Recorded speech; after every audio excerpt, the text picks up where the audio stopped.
Friends, welcome back to our channel. చింటూకి రోహిణియే తన అమ్మ అని తెలిసిన తర్వాత చాలా హ్యాపీగా ఫీల్ అవుతాడు. మెల్లగా వచ్చి రోహిణి దగ్గరికి వచ్చి, అమ్మా అమ్మా, నువ్వేనా నా అమ్మవి? నువ్వే నువ్వే నా అమ్మవి, అత్తవు కాదు నా అమ్మవి అనడంతో రోహిణి ఎక్కడ లేని దుఃఖం వస్తుంది. రోహిణికి చాలా బాధపడుతుంది. నేనేరా, నేనే నీ అమ్మను, నేనే అని చాలా బాధపడుతుంది. ఫ్రెండ్స్, ఇప్పటి వరకు మనం ఎప్పుడూ రోహిణిని ఇంత ఏడవడం చూడలేదు, ఇలాంటి సిచ్యువేషన్ చూడలేదు. కానీ ఏ తల్లి అయినా కన్న కొడుకు దగ్గర ఇంతే కదా ఫ్రెండ్స్. అలా చూస్తున్నటువంటి రోహిణి చూసిన వాళ్ళ అమ్మ కూడా చాలా బాధపడుతుంది. ఇన్ని రోజులు నువ్వు మా అత్తవు అని చెప్పావు, ఎందుకు చెప్పలేదమ్మా నాకు నువ్వు అమ్మవని అంటే? చెప్పే పరిస్థితులు రాలేదు నాన్న, అందుకే చెప్పలేదు. నీకు ఇప్పుడు నేను ఏం చెప్పినా నీకు అర్థం కాదు అని చెబుతుంది చింటూతో. అమ్మ, మా ఫ్రెండ్స్ అందరూ నా నోట్స్ బుక్ని అందరూ చింపి మీ అమ్మకు చెప్పుకోపో అని నన్ను ఎగతాళి చేసేవారమ్మా. నేను వాళ్ళందరికీ చెప్తా ఇప్పుడు నాకు మా అమ్మ ఉంది అని. అమ్మ, నువ్వు నాతో స్కూల్కి రావాలమ్మా అని చెప్తుంటే రోహిణి ఇంకా ఎమోషనల్ అవుతుంది, చాలా బాధపడుతుంది. సరే నాన్న, సరే అని చెప్తుంది. కానీ నాకు ఒక రిక్వెస్ట్ చేస్తా నాన్న, ప్లీజ్ నువ్వు చెప్తే వినాలి అంటే. ఏంటమ్మా అంటే, ఈ ఇంట్లో ఉన్నంతసేపు నన్ను అమ్మ అని పిలవద్దు అని చెప్తుంది. ఏ అమ్మ, ఎందుకు అంటే, ఇప్పుడు నేను ఏం చెప్పినా నీకు అర్థం కాదు నాన్న, ప్లీజ్ ఇంట్లో ఉన్నప్పుడు అమ్మ అని పిలవద్దు అని చెప్తుంది. సరే అమ్మ, నేను అమ్మ అనను, ఎవరితో చెప్పను అని రోహిణికి చెప్తాడు చింటూ. సరే అనడంతో ఊపిరి పీల్చుకుంటుంది రోహిణి. సరే నాన్న అని చెప్తుంది. అమ్మ, మీరు త్వరగా రెడీ అవ్వండి, రూమ్లోకి వెళ్ళి మీ బట్టలు సర్దుకోండి, లేదంటే మళ్ళీ బాలు వస్తాడు, వాళ్ళెవరూ రాకముందు మీరు ఇంట్లో నుండి వెళ్ళిపోవాలి అని చెప్తుంది రోహిణి. ప్లీజ్ అమ్మ, ఈ ఒక్కసారికి అర్థం చేసుకో, మీకోసం హోటల్ బుక్ చేశాను, హోటల్. రోహిణి అలా అనడంతో సుగుణమ్మ ఎమోషనల్ అవుతుంది. కన్న కొడుకుతో అమ్మ అని పిలిపించుకోవడానికి ఇన్ని సంవత్సరాలు పట్టింది, ఇప్పుడు వాడికి నీ కొడుకు అని ఈ ప్రపంచానికి ఎలా పరిచయం చేస్తావమ్మా, ఎప్పుడు పరిచయం చేస్తావు అని ప్రశ్నిస్తుంది. చూసావు కదా అమ్మ, మీనా పరిస్థితి ఎలా ఉందో, ఇంట్లో ఎంత దారుణంగా ఉందో. బండెడు చాకిరీ చేసిన మీనాని ఆమె అత్తయ్య ఎలా ఇబ్బంది పెడుతుందో నువ్వు చూస్తూనే ఉన్నావు కదా. అలాంటిది నేను కోటీశ్వరుడు కూతురి కాదని, ఓ బిడ్డకు తల్లి అని తెలిస్తే వెంటనే నన్ను కట్టుబట్టలతో నన్ను బయటకు గెంటేస్తుంది అని బాధపడుతూ రోహిణి తన తల్లికి చెబుతుంది. ఈ సమయంలో తన కొడుకును ఒక రిక్వెస్ట్ చేస్తుంది, ఈ ఇంట్లో ఉండగా తనని అమ్మ అని పిలవవద్దు అని. దీంతో చింటూ నేనేం తప్పు చేశానమ్మా అంటూ బాధపడతాడు. నువ్వేం తప్పు చేయలేదు నాన్న, తప్పంతా నేనే చేశాను అని బాధపడుతుంది రోహిణి. అందుకు చింటూ, సరే అమ్మా, నేను ఎప్పుడూ అలా అందరిలో పిలవనులే, కానీ ఒక కండిషన్, రేపు కట్లు విప్పే సమయంలో ముందు నిన్నే చూడాలమ్మా, ప్లీజ్ అమ్మా, ప్లీజ్ అని అంటాడు చింటూ. సరేనని అంగీకరిస్తుంది రోహిణి. సీన్ కట్ చేస్తే విద్య వాళ్ళ ఇంటి దగ్గర ఉన్నటువంటి మీనా బయలుదేరడానికి సిద్ధమవుతుంది. కానీ తినేసి వెళ్ళుమని విద్య రిక్వెస్ట్ చేస్తుంది. సరే కొంచెం వెయ్యి అని చెబుతుంది మీనా. ఇద్దరు తింటూ తన కుటుంబం గురించి మాట్లాడుతూ ఉంటారు. మీ అత్తయ్య నిన్ను టార్చర్ చేస్తుంది కదా, ఆమెపై నీకు కోపం రాదా అని విద్య ప్రశ్నిస్తుంది. ఎంతైనా నా భర్త తల్లి కదా, ఆమెకు నన్ను అనే అధికారం ఉంటుంది. మిగతా ఇద్దరు కోడళ్ళు గొప్పింటి వాళ్ళు కాబట్టి నన్ను కొంచెం తేడాగానే చూస్తుంది. పోనీలే విద్య అంటుంది మీనా. అప్పుడప్పుడు ఒళ్ళు మండితే నేను కూడా చురకలు అంటిస్తూ ఉంటాను, అప్పుడు మా అత్తయ్య కూడా ఏమనదు అని చెబుతుంది మీనా. మీనా అన్నటువంటి మాటలకు విద్య ఇంప్రెస్ అవుతుంది. తనని బాధ పెట్టిన వారిని కూడా క్షమించే గుణం మీనాకు ఉంది. ఆమె నుండి ఒక ఆడపిల్ల ఎంతో నేర్చుకోవచ్చు. రోహిణికి మీనాలకు మధ్య చాలా తేడాలున్నాయి అని తన మనసులో తాను అనుకుంటుంది విద్య. మరోవైపు మీనా వచ్చేంత వరకు ఉంటానని చింటూ అనగా, నేను మీ అమ్మను. సీన్లోకి వెళ్తే త్వరగా రెడీ వేయండి, వెళ్ళిపోండి ఇంట్లో నుండి ఎవరు రాకముందు అని రోహిణి సుగుణమ్మతో చెబుతుంది. తన బట్టలన్నీ సర్దుతుండగా కారు నుండి బాలు వస్తూనే ఉంటాడు లోపలికి. చింటూ దగ్గరికి రావడంతోనే త్వరగా బాత్రూంలోకి వెళ్ళి రోహిణి దాక్కుంటుంది. రోహిణి దాక్కోవడం చూసినటువంటి సుగుణమ్మ, అయ్యో ఏంటి ఈ పరిస్థితి నా బిడ్డకు అని మనసులో అనుకుంటుంది. ఇంతలో బాలు చింటూ కోసం బిర్యానీ తీసుకొస్తాడు. ఏంట్రా చింటూ అలా డల్గా ఉన్నావు అనడంతో బాత్రూంలో నుండి రోహిణి బయటికి వస్తుంది.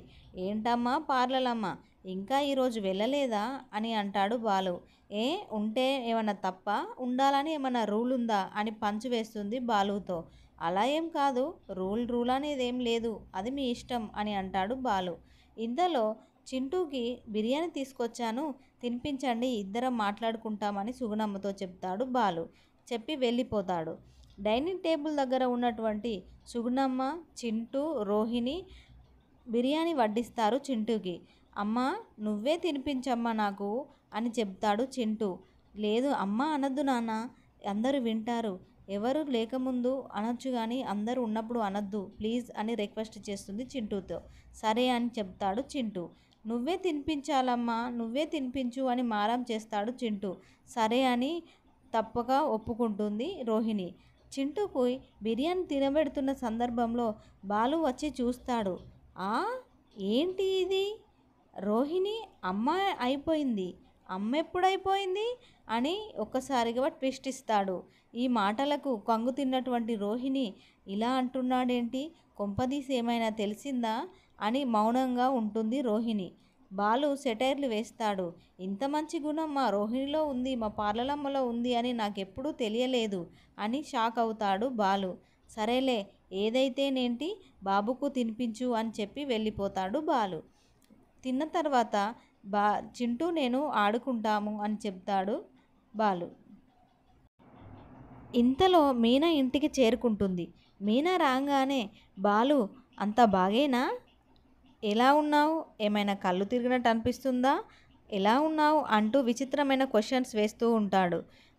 ఎందుకండి అలా అడుగుతున్నారు విచిత్రంగా అంటే, నువ్వు పార్లలమ్మ ఫ్రెండ్ ఇంటి దగ్గరికి వెళ్ళి వచ్చావు కదా, ఏమైనా జరిగి ఉంటుందేమో అని డౌట్ పడుతూ ఉంటాడు బాలు.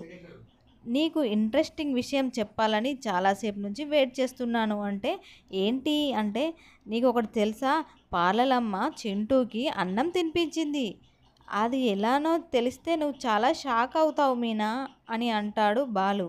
తాను ఎప్పుడు చూడడానికి నిజంగా చూడలేదు, తొలిసారి పార్లలమ్మని ఒక అమ్మలో ఒక అమ్మని చూశాను అని చెప్తాడు బాలు రోహిణితో. అదేంటండి అలా అంటున్నారు, ప్రతి ఆడపిల్ల ఏదో ఒక రోజు అమ్మ అవ్వాల్సిందే, అందులో ఆశ్చర్యం పడేదేముంది అని అంటుంది మీనా. ఇక మీనా చింటూకి కళ్ళజోడు ఇచ్చి సర్ప్రైజ్ చేస్తుంది. అలాగే చింటూ వల్ల అత్తయ్యతో మాట్లాడుతానని సుగుణమ్మతో మాట్లాడుతూ, ఒకసారి ఫోన్ నంబర్ ఇవ్వు నేను మాట్లాడతాను, అంత బిజీ పని ఏముంది, అంత ఫోన్ లిఫ్ట్ చేయకపోవడానికి, పాపం తన చిన్న బాబు మేనల్లుడు ఇబ్బంది పడుతుంటే ఎవరైనా ఎలా ఉంటారు అక్కడ అని సుగుణమ్మతో అంటుంది. లేదమ్మా ఈ టైంలో అసలు ఫోన్ కలవదు అని సుగుణమ్మ చెబుతుంది మీనాతో.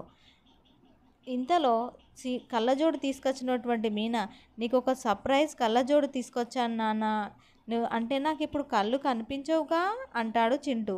కళ్ళజోడు రేపు కట్లు విప్పిన తర్వాత పెట్టుకో నాన్న, కళ్ళద్దాలు పెట్టుకుంటే నువ్వు చాలా బాగుంటావు అని చెబుతుంది మీనా.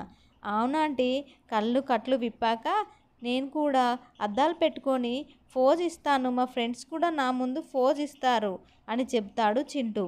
ఇంతలో హ్యాపీగా ఫీల్ అవుతుంది మీనా. ఇంతలో ఇంట్లోకి రోహిణి, కట్లు విప్పాక కూడా ఇక్కడే కొన్ని రోజులు ఉండొచ్చు కదా అమ్మా అని సుగుణమ్మతో అంటుంది మీనా. మేము ఇక్కడ ఉండడమా, కష్టమమ్మా అని చెబుతుంది సుగుణమ్మ. రవి, శృతి కూడా ఇంతలో బయట నుంచి లోపలికి వస్తారు. ఎలా ఉన్నావురా చింటూ అని సంతోషంగా మందలిస్తారు చింటూని. బాగున్నాను అంకుల్, నాకేం పర్లేదు, బాగానే ఉన్నాను అని చెప్తాడు చింటూ. చూసావా అమ్మ, మేమిక్కడ అందరం ఉన్నాం, నువ్వు అక్కడ చింటూని ఒక్కవాడినే ఉంటాడు, పాపం తనకి బోర్ కొడుతుంది కదా, కొన్ని రోజులు మా ఇంట్లో ఉండొచ్చు కదా అని రిక్వెస్ట్ చేస్తుంది మీనా. ఇంతలో డైనింగ్ టేబుల్ దగ్గర ఉన్నటువంటి రోహిణి ఉండవద్దు అని చెప్పడానికి హింట్గా టేబుల్ పైన ఉన్నటువంటి చారు గిన్నెని కింద పడేస్తుంది. దీంతో శృతి మరియు రవి చూసి ఏంటి ఇలా రోహిణి పడేసింది అన్నట్టుగా డౌట్ఫుల్గా చూస్తారు. ఫ్రెండ్స్, ఈ సీరియల్ ఈ రోజుతో ముగుస్తుంది. నెక్స్ట్ అప్కమింగ్ వీడియోలో వెళ్ళొస్తామండి అని చెప్తుంది సుగుణమ్మ రోహిణి వాళ్ళ అత్త అయినటువంటి ప్రభావతితో. వెళ్ళు, మళ్ళీ రాకు అని చెబుతుంది ప్రభ. బాలు అడుంటాడు. ఏ ఇంకో 4 రోజులు ఉంటే నీ కొంపేమైనా కూలిపోతుందా అని అడుగుతాడు ప్రభాని. కొంపేం కూలిపోదు. వీడెవరికి పుట్టాడో, ఏ తల్లికి పుట్టాడో, అసలు తను ఉందో లేదో, పైకే పోయిందో, ఎక్కడుందో అని వెటకారంగా బాధపడేలా మాట్లాడుతుంది ప్రభ. ఇలాంటి మాటలకి రోహిణి వెంటనే ఆంటీ ఏం మాట్లాడుతున్నారు మీరు అని ఒక్కసారిగా అరుస్తుంది. దీంతో ప్రభావతి అసలు నిజం బయట పెడుతుంది. నువ్వే కదా ఇంట్లో నుండి అందరు వెళ్ళిపోండి, మీరు వచ్చేసరికి వీళ్ళని గెంటేస్తా అని చెప్పింది, ఇప్పుడేంటి ఇలా మాట్లాడుతున్నావు అని ప్రభావతి చెబుతుంది. ఇది విన్నటువంటి బాలు, అమ్మో అసలు కథ ఇదా, ఇప్పుడు అర్థమైంది నాకు మీ కథ, మీరిద్దరు కలిసి గూడి పుటాని చేద్దామని చూసారా అంటూ మాట్లాడతాడు బాలు.